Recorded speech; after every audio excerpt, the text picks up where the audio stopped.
Well, Canada just announced a 25 billion housing plan. Sounds like the miracle we've been waiting for, right? Well, this could make or break affordability, some say, and maybe even decide who actually owns a housing market in 10 years.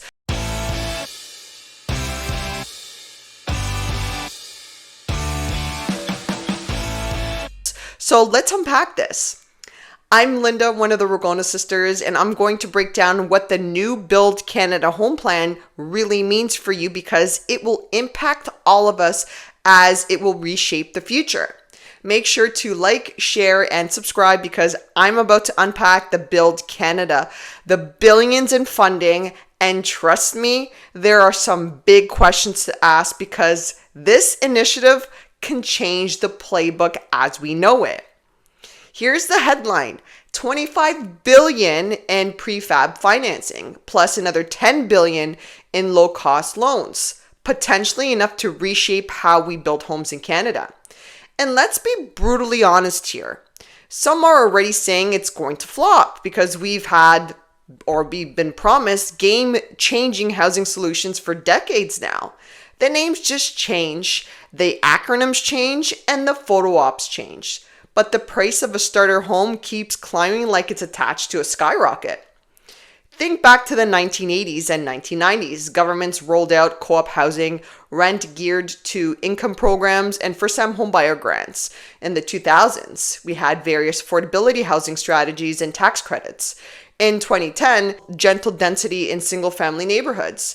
And now in the 2020s, it's Build Canada Homes. And believe me, I know I missed a few in between. So here's what just dropped last week. The long-awaited Build Canada Homes Market Guide. It's basically the federal government saying to builders, cities, and investors, what would it take for you to build faster, cheaper, and on a scale that we've never seen because we're desperate. You know, the years of failed government policy that got us here. You know, the out-of-control immigration waves, the lack of attention to housing affordability crisis. You know that one? The decade-old issue that we can't avoid any longer.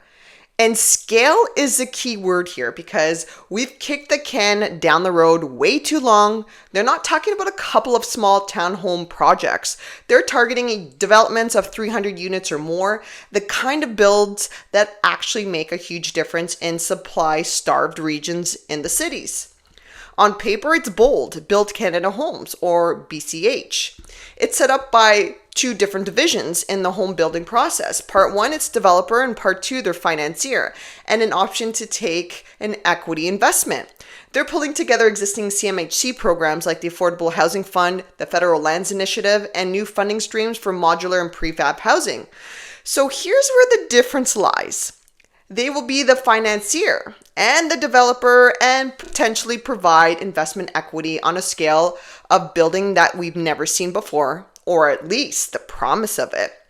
And they're putting real money behind it. 10 billion in low-cost financing to get shovels in the ground, 25 billion in debt financing for those large-scale prefab builds.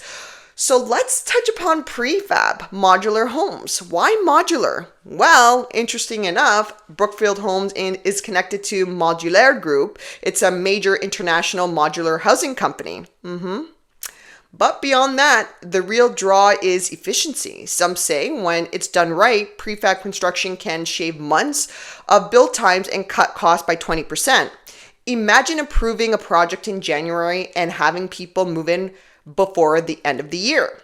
In Toronto, where delays are legendary, that's a game changer.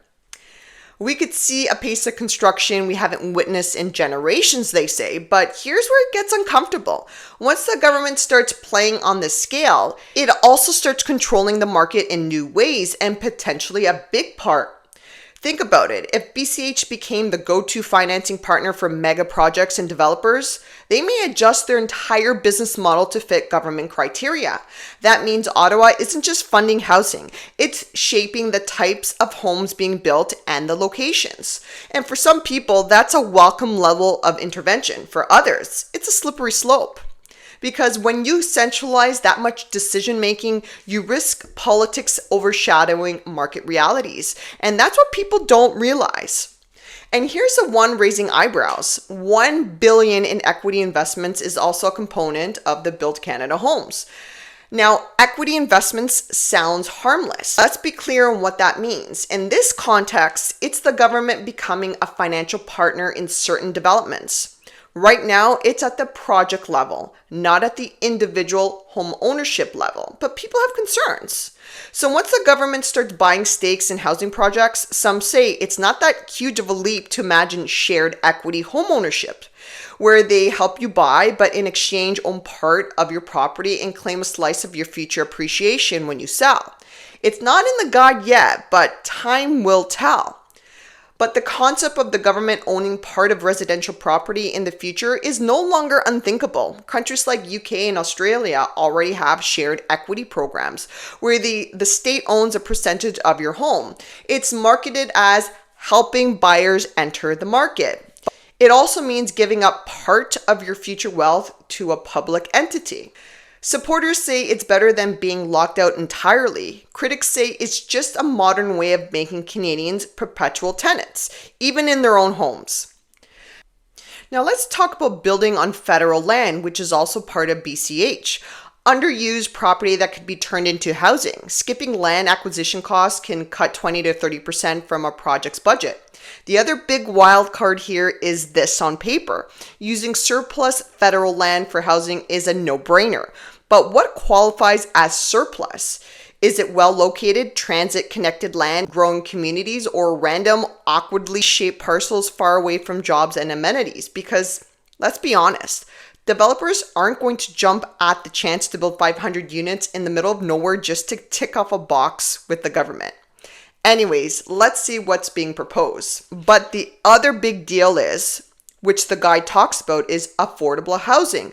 But the definition is vague. In housing policy, affordable usually means spending no more than 30% of your gross income on housing. Without a clear target, like mandating a real percentage of units for low and middle class households, these billions could easily fund projects that look good in press releases, but don't actually help the people who need them the most. And here's where it could get controversial.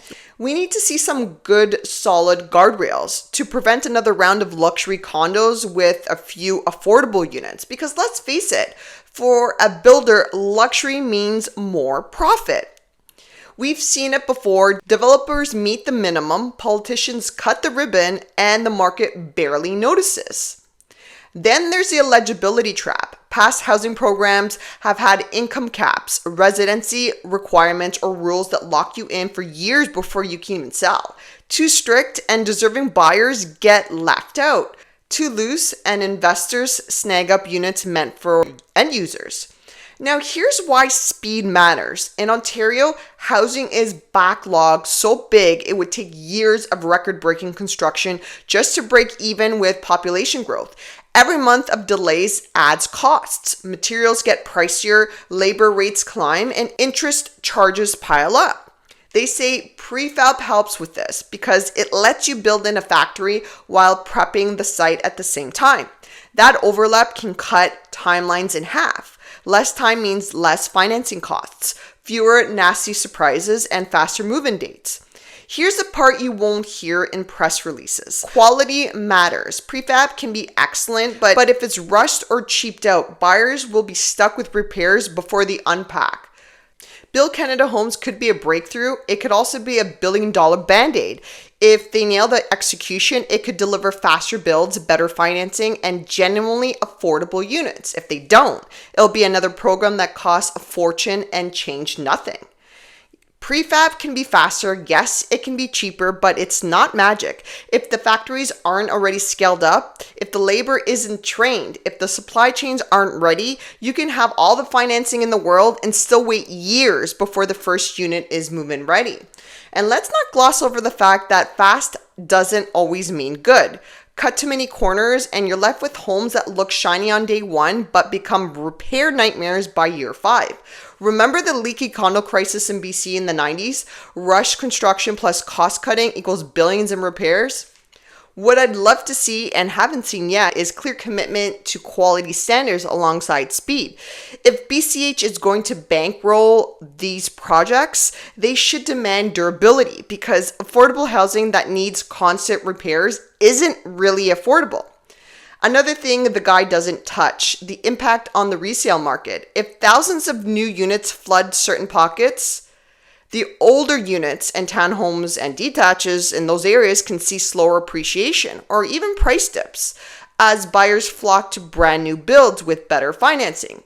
That's great for affordability, but it's a risk for existing owners counting on their equity, or will it skyrocket the traditional homes because people prefer them over prefab?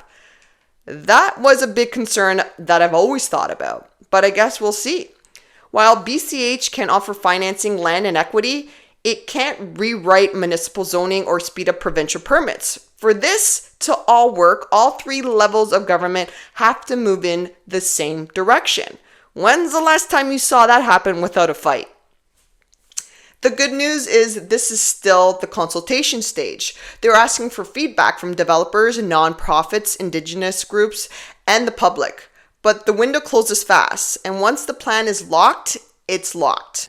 If they get it right with strong affordability targets, diverse unit sizes, and actual delivery speed, it could be the biggest shift in Canadian housing policy in decades. If they don't, we'll be back here in 5 years still talking about how nobody can afford a home, and it will be even worse than it is right now. So here's what we're watching. 1, will affordable be tied to local incomes, or will it be a national average that ignores the reality?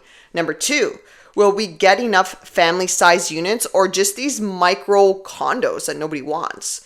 Number 3, will prefab timelines survive the red tape? Number 4, if shared equity comes, will it be helping the buyer build wealth, or will it siphon future gains back to the government?